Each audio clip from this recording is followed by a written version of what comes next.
Hola, ¿qué tal amigos y amigas? ¿Cómo están? Bienvenidos y bienvenidas una vez más aquí al canal en donde estamos haciendo el año bíblico basado en las promesas que encontramos en la escritura. El día de hoy ya es mayo 23 y la promesa o el consejo lo encontraremos en Primera de Pedro, capítulo 1, versículos 24 y 25.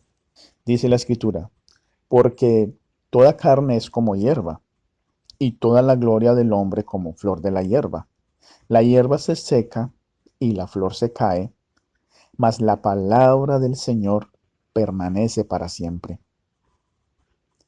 Y esta es la palabra que por el Evangelio os ha sido anunciada.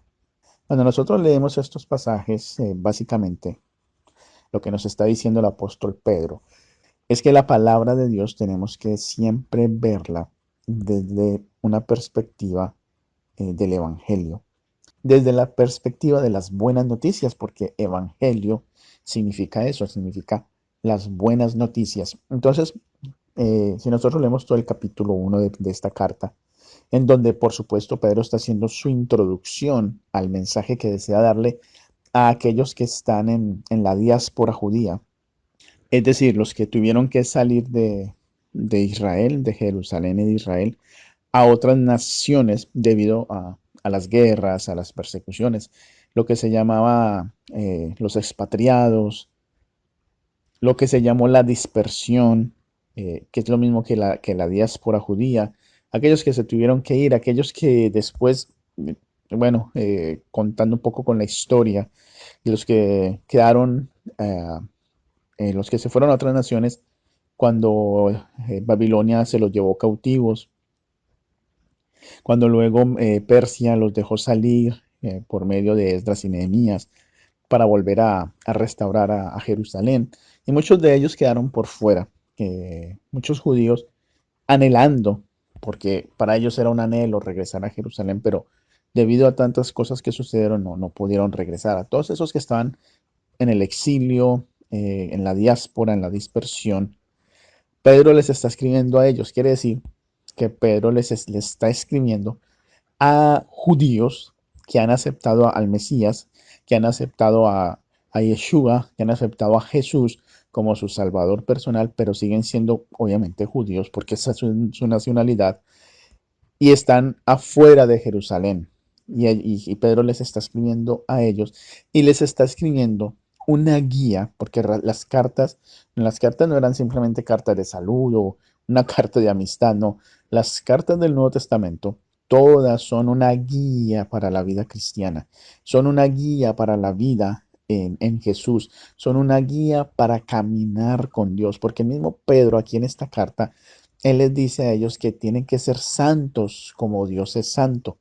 Y eso no significa que van a ser perfectos, no. Significa que su carácter tiene que ser como el de Dios, que tienen que luchar para parecerse lo más posible a Dios.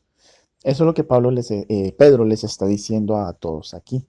Y entonces, que terminando este capítulo 1 para pasar al capítulo 2, Pedro aquí en este pasaje lo que está haciendo es citando a Isaías 40, versículos 6 al 8.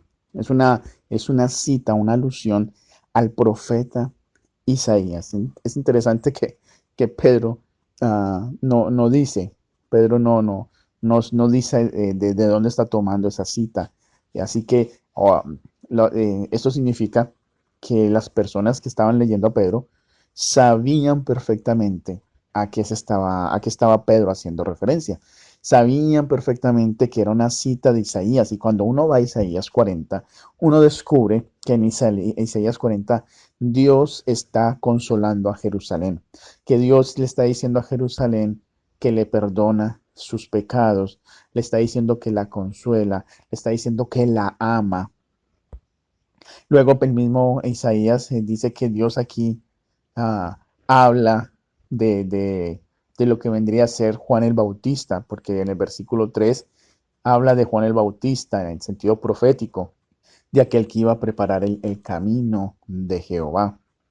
Entonces, cuando Pedro está haciendo esto a los que están en la dispersión, a todos los judío cristianos o cristianos judíos, como le quieran llamar, yo le llamaría judeo cristianos, o más bien a eh, los, los nazarenos, que en ese tiempo le llamaban los nazarenos, a la iglesia cristiana le llamaban los nazarenos porque seguían a Jesús de Nazaret, y es en Antioquía donde comienzan a llamarles cristianos. Así que lo importante del pasaje que está citando Pedro, o las dos cosas más importantes del pasaje que está citando Pedro aquí, que es de Isaías, es básicamente, ah, primero, obligarnos a nosotros a ir a Isaías 40 a entender el contexto, y el contexto de allí es el consuelo que Dios le da a Jerusalén. Es que Dios perdona a Jerusalén, ama a Jerusalén, la perdona y la quiere restaurar.